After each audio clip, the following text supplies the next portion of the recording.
महामंडळाच्या दौऱ्यावर असल्यामुळे तुमच्याशी काय बोलू शकलो नाही. पण गेले 2 दिवस ब्रेकिंगला मीच होतो.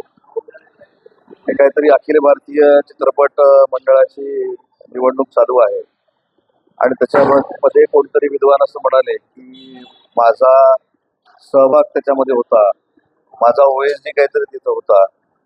मला असं वाटलं की तो विषय खरं काल संपलेला आहे, पण माझ्या दृष्टीने मी एवढंच सांगतो की मी निवडणुकीला सामोरं जात असताना स्वतः मैदानावर उतरतो. माझ्या ओएसडीला PS ला कोणाला असं पाठवत नाही. आणि महत्त्वाचं आहे की या क्षेत्रामध्ये गेली मी 20 वर्ष काम करतो. त्याच्यामुळे अखिल भारतीय नाट्य परिषदेचा मी विश्वस्त आहे. तिथं प्रशांत दामले तुम्हाला सांगू शकतात, अनेक कलाकार सांगू शकतात.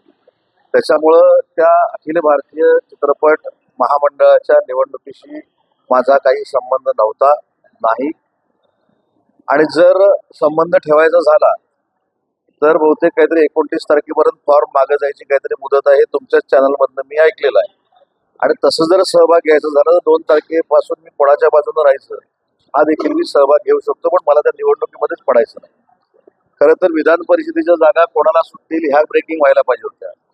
पण अखिल भारतीय चित्रपट महामंडळाच्या 3,500च्या कोर्टानं लावलेल्या 3 वर्षापूर्वीच्या निवडणुकीमध्ये किती लोकांना इंटरेस्ट आहे हे काल मला कळलं.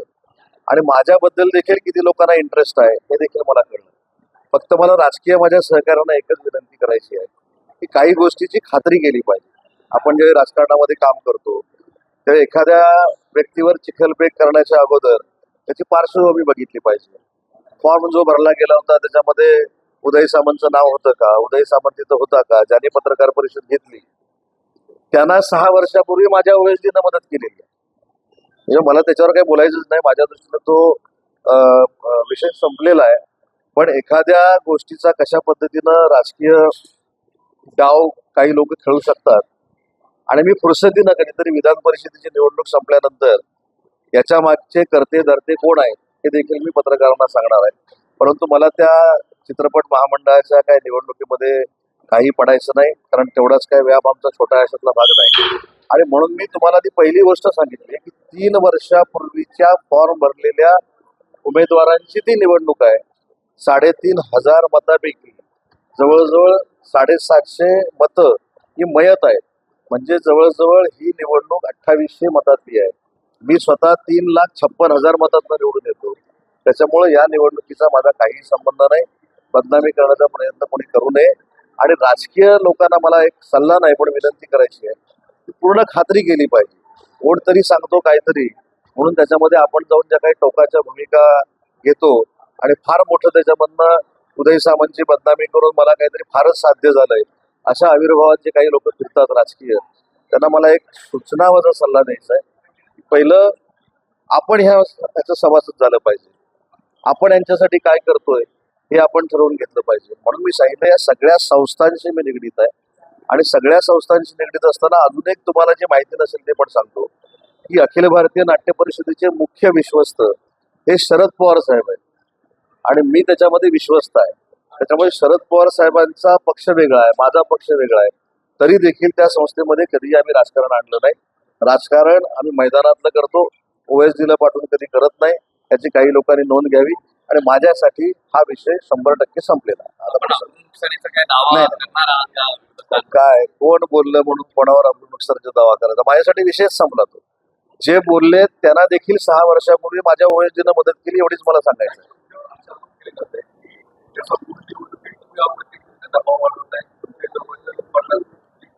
मी एकदा सांगू का, मला असं वाटतं की जवळच्या लोकांना निवडून आणणं, लांबच्या लोकांना निवडून आणणं याच्यावर चित्रपट महामंडळाचे जे अध्यक्ष आहेत मेघराज भोसले यांनी खुलासा केलेला आहे.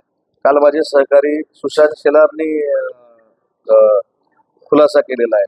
आणि ज्यासाठी रान उठवलं गेलं तो मला असं वाटतं काल विषय संपला ना. त्याच्यामुळे माझ्या दृष्टीनं अखिल भारतीय चित्रपट महामंडळाचा फार मोठा जो जागतिक स्तरावरचा विषय गेले 2 दिवस चालूच होता आणि काही लोक बोलत होते, तो माझ्या दृष्टीनं संपलेला आहे. आणि माझा त्या निवडणुकीशी काडीमात्राचा संबंध नाही.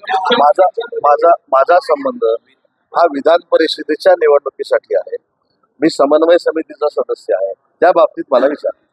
विधान परिषदेच्या निवडणुकीच्या अनुषंगाने क्षितिज ठाकूर यांची भेट रवींद्र फाटकांनी घेतलेली आहे. बहुजन विकास आघाडीचा पाठिंबा शिवसेनेला मिळतो आणि ठाण्याच्या जागेसंदर्भातलं नेमकं गणित काय मानलं?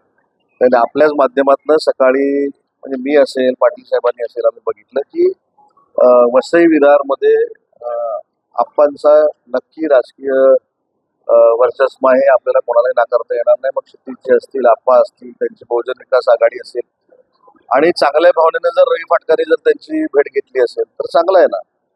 तुम्ही त्याच्यामध्ये म्हणजे मी आता जे बघितलं आज सकाळी त्याच्यामध्ये असं म्हटलं की बहुजन विकास आघाडी काहीतरी शिवसेनेमध्ये विलीन होणार आहे. हे आमच्या दृष्टीचे फार मोठे विषय आहे आणि याच्यावर सन्मानाने एकनाथ शिंदे साहेबच बोलू शकतात.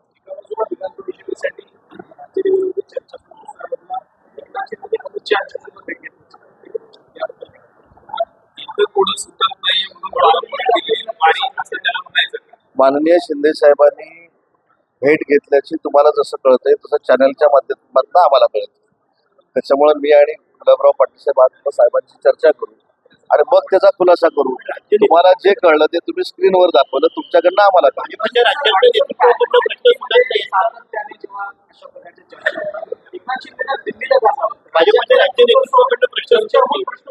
पण तुम्हाला कोणी सांगितलं की विधान परिषदेच्या निवडणुकीच्या निमित्तानं शिंदे साहेब तिथे गेले होते? कांद्याचा प्रश्न आहे, ऊसाचा प्रश्न आहे. त्याच्यामुळे मला असं वाटतं की सगळ्या ह्याला तुम्ही राजकीय म्हणजे तुम्ही असं नाही गेले का हाही प्रश्न आहे. ते म्हणून आम्ही असं म्हटलं की तुम्हाला ज्या सूत्रांकडनं कळलं ते तुम्ही स्क्रीनवर दाखवलं आणि तुमच्याकडनं आम्हाला दोघांना कळलं ते आता आम्ही कळलेल्या साहेबांना विचारू आणि त्यांच्याकडनं आम्हाला काय कळलं की आम्ही तुम्हाला सांगू. लोकशाही मराठीने एक बातमी केली आहे. ठाण्यातील 193 एकर वनजमीन जी आहे ती खासगी कंपनीकडे गेली आणि या वनजमिनीच्या हस्तांतरासाठी आता 2,800 कोटींचा TDR द्यावा लागणार आहे. आधी ह्याच्यातलं मी एक तुम्हाला प्रामाणिकपणानं सांगतो की असं एवढ्या मोठ्या एकर जमिनीचा TDR BDR हे सगळं कॅल्क्युलेशन करूनच होतं. आता मध्ये मला असं वाटतं की आमचे युबीटीतले एक आमदार आहेत विधान परिषदेचे, त्यांनी ते ऑरिक सिटीच्या संदर्भात जे टेंडर झालं ते सोशल मीडियावर टाकलं. ते 1200 कोटीचं टेंडर होतं. कसं आहे की काही लोकांनी अभ्यास केला पाहिजे. त्याचा डायरेक्टली इनडायरेक्टली रोख कोणाकडे होता? उद्योग विभागाकडे होता. पण तसं ते नाही आहे. ऑरिक ही वेगळी सिस्टीम आहे, त्याच्यावर केंद्राची कमिटी आहे आणि केंद्राची कमिटी कायद्यानुसार आणि त्यांचे काय रूल्स अँड रेग्युलेशन्स असतील त्याच्यानुसार ते टेंडर देत असतं. पण हल्ली उठसूट कदाचित आमच्या नावाची ब्रेकिंग आम्हाला कदाचित हल्ली जास्त TRP मिळत असेल म्हणून त्यांनी पण सोशल मीडियावर सांगून टाकलं की 1200 कोटीमध्ये भ्रष्टाचार झाला. असं काहीच झालं नाही. तसाच हा मुद्दा आहे की ठाण्याची जमीन ज्या पद्धतीनं दिली गेली असेल कायद्याचं नियमाचं सगळं पालन करूनच दिली गेली.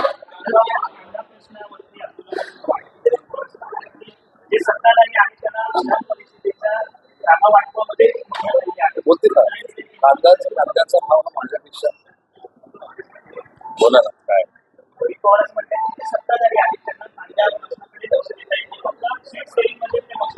कांदा उत्पादक शेतकऱ्याकरता नाफेड करणं खरेदी करायला याच्याकरता सरकारचा प्रयत्न आहे आणि उद्याच्या दिवशी आदरणीय मुख्यमंत्री आणि उपमुख्यमंत्री यांची बैठक दिल्लीमध्ये कांद्याकरता आणि ऊसाकरता आहे. त्यामुळे उद्या काहीतरी होईल याच्याकरता हे सगळे आंदोलन चालू आहे.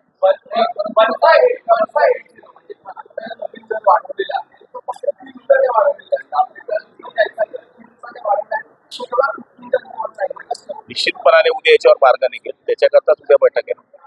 जळगाव मधली जागा आहे विधान परिषदेसाठी, या संदर्भात आपली बैठक झाली होती जळगावमध्ये. काय नेमका तोडगा निघाला? त्या जागेसाठी शिवसेना आग्रही असल्याचं कळतं. शिवसेना आग्रही आहेच, पण जे आता वर्षी मंडळी निर्णय घेईल त्या माध्यमातून आम्ही काम करू.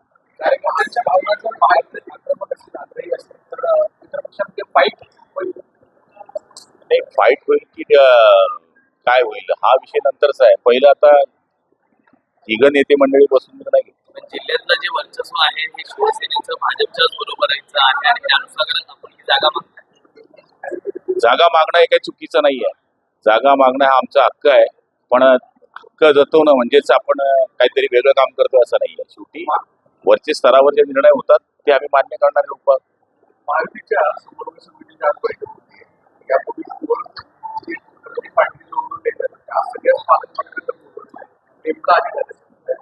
नाही नाही, याच्यामध्ये महत्वाचा मुद्दा असा आहे की समन्वय समितीमध्ये आमच्या जे काही ठरलंय ते पालकमंत्र्यांपर्यंत पोहोचावं आणि त्या पद्धतीनं महायुतीतल्या सगळे लोकप्रतिनिधी असतील त्यांना कशा पद्धतीनं वेगवेगळ्या स्तरावर न्याय द्यावा हे जे काही आमची चर्चा झालेली आहे त्या चर्चेचा परिपाक म्हणून या मंत्र्यांच्या बैठक आहे आणि त्या मंत्र्यांच्या बैठकीमध्ये जे समन्वय समितीमध्ये माननीय शिंदे साहेबांच्या निर्देशानुसार, देवेंद्रजींच्या निर्देशानुसार आणि सुनेत्रा बहिणींच्या निर्देशानुसार जे आम्हाला समितीमध्ये सांगितलेलं आहे ते आम्ही त्यांना सांगणार.